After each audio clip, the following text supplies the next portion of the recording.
ঢোলটা কে কিনে দিয়েছে সোনা? দিদি ভাই কিনে দিয়েছে। আচ্ছা তুমি একবার ঢোলটা বাজিয়ে দেখাও তো, বাজাও বাজাও, গান করো, গান করে বাজাও, নিচে নিচে বাজাও, নিচে নিচে আবার বাজাও, আবার বাজাও, আবার বাজাও, বাজাও বাজাও।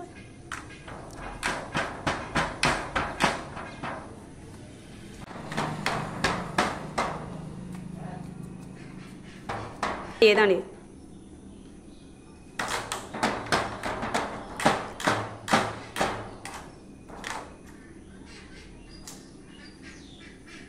বাজাও।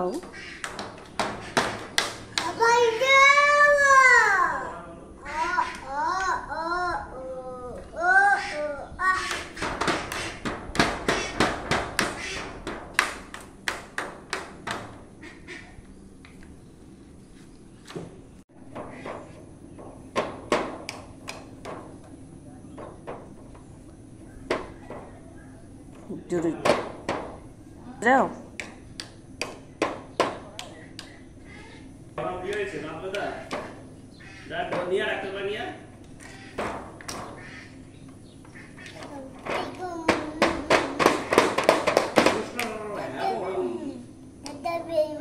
ওটা কে?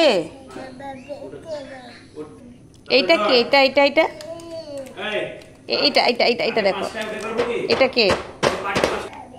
এটা কে গো? ছোটা ভীম। এইটা কে? এটা এটা বাজা বাজা বাজা বাজা। কালিয়া।